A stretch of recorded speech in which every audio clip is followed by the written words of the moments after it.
but you go from working with the Godfather to your godchild in Lisa.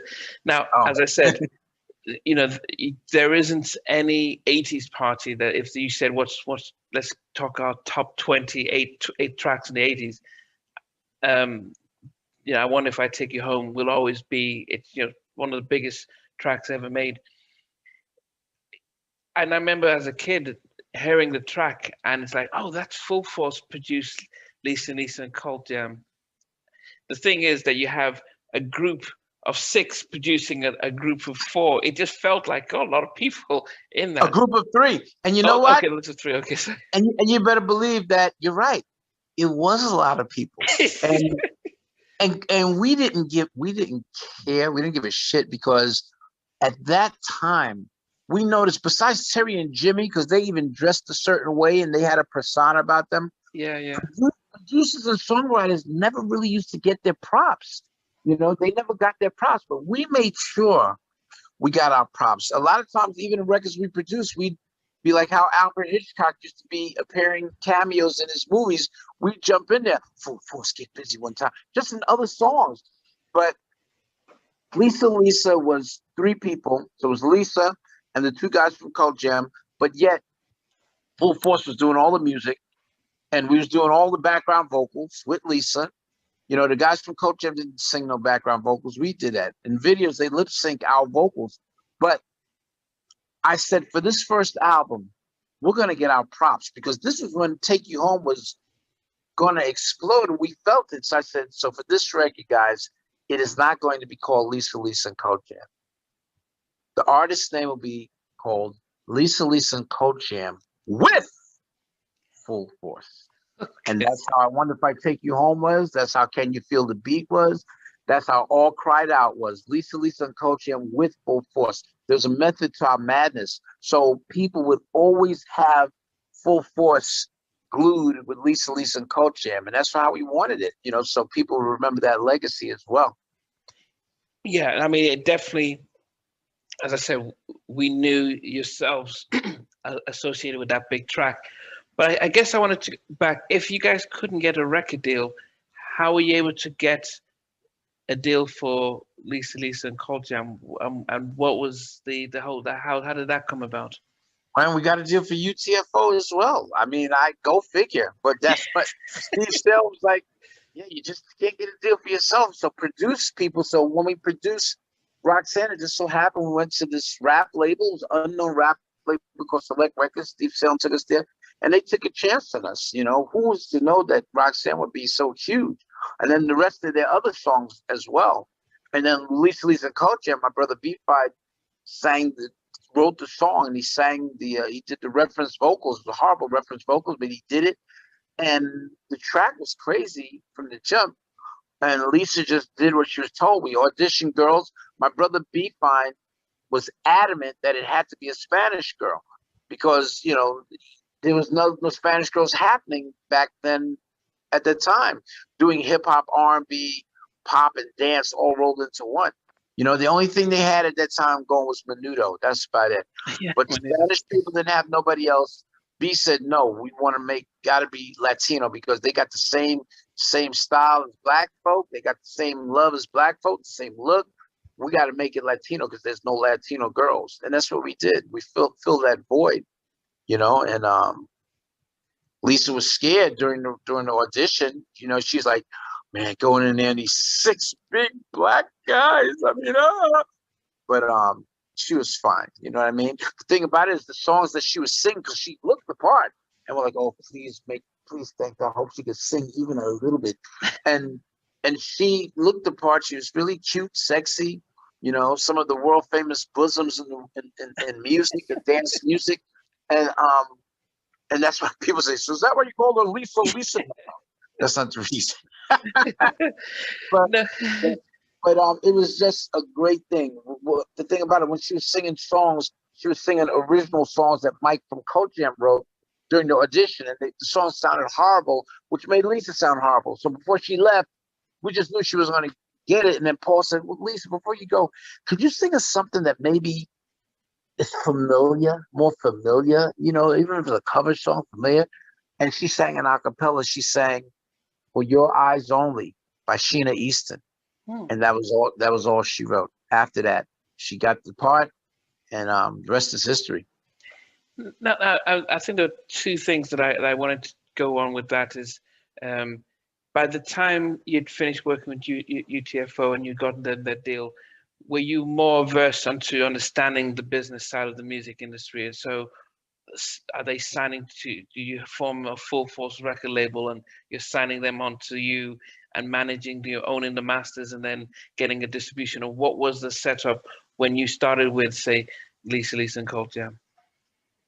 Yeah, well, they were signed to a production deal. But with I full know, force I know production. people. Yeah, I know people frown on that now, but at that time, Lisa was signed to a production deal, and we were the production deal, and it was still on Columbia Records. That way, Columbia Records couldn't take control away from us because Lisa was signed to a production deal. Yeah. So we have certain things to say. We got to say, like the song "All Cried Out," which was a big ballad. Lisa had a love interest in the video, and me and my brother Paul sang the male vocal parts. But the record company was like, "Listen, you guys could be in the video, but what about if you guys are silhouettes?" I'm like, "Silhouettes? No, no." But if we didn't have a production deal, there'd be no way we could get that leverage. And we said, "No, you guys got to get creative." And they got creative in the video. They had the love interest. I think it was a Spanish dude. And when me and Paul sang our parts, they showed the guy's face. His thoughts was us singing. But at that time, I know we not only was Lisa signed to our production company, but yeah, we co-managed her as well, along with Steve Salem. So we had all of that as well as that.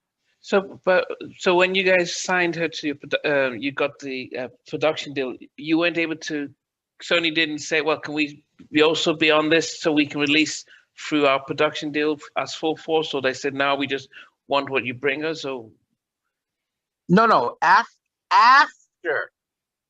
Lisa, then full force. And that's why I think it was a method to our madness to call that first album Lisa and Colt Jam with full force, because it became so huge that shit, we better sign full force too. What the hell? That would be so dumb if we don't. And yeah, we did it. I mean, the album cover was ready before the music was. They was really rushing us to do the album because the song came out overseas and it was on an imported record, which was with various other songs like Malcolm McLaren's "Buffalo Gal," but it was I only remember Buffalo Girls. Yeah. yeah, it was on there as a compilation, but our song was the new Kids on the Block type new group thing, and that emerged out of all the songs. That song emerged huge, and wow, for us it was great. Rest was history.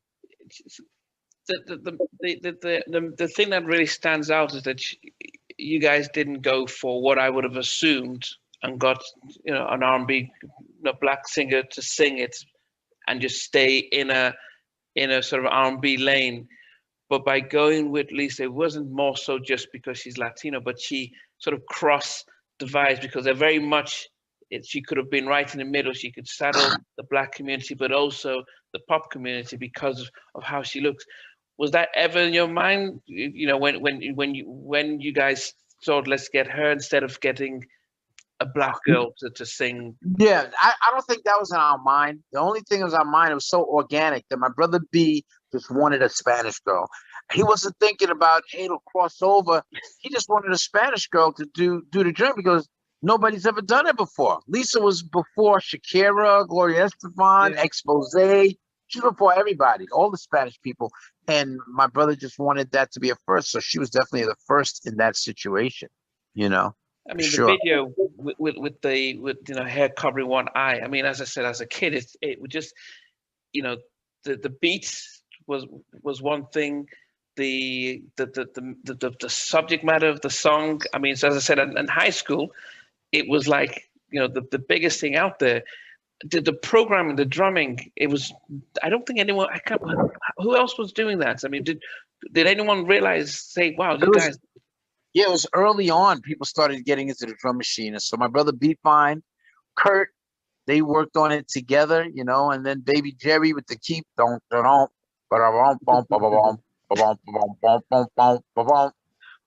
man, and they still play that song to this day in clubs. It was so Yeah. I saw. Listen, they played it when President Obama at the inauguration party, and there's him and his wife dancing to our song and mouthing the words. What a moment that was, you know. I mean, So, when you look back at it, I mean, it's hard in the moment. Did you when it was written? Did you guys think, "Wow, we've got something here"? Did you ever? Did anyone? And as I said, I talked to, you know, Melvin Riley Jr. I've talked to Timmy Gatlin. I asked you them. I said, when you guys are writing these songs, do you you know said that? wait. You said you spoke to who? Melvin Riley or Teddy Riley? Oh, Melvin Riley Jr. and Melvin Riley from Ready Ready, for the World. yeah, Ready for the World. Yeah, I've interviewed him, Timmy Gatlin, Donald Jones. When I talk to singer-songwriters, I always say to them, to ask them, when you're writing this track and you finish it, do you look and say, yeah, this is going to be a hit, or do you just hope for the best? What was it like, especially with that track? Because that is, I mean, as I said, it's in anyone's top 20 80s track. I mean, it's the most recognized, one of the most recognized. Did you guys know when you finished it, like, wow, this is something, or was it just? We knew it was something. We just didn't know it was like going to be this huge. It's just like with Roxanne. We didn't know it was going to be the way it did, and that was the thing. From Roxanne to I Wonder If I Take You Home. What a 1-2 punch, and then Alice after that. But we didn't know. We just had confidence in ourselves. You know, it's like trying to make it in the business. We didn't know when we would be successful, but we knew we would be successful. We just didn't know when, you know? And it turned out to be like this, which was incredible, you know?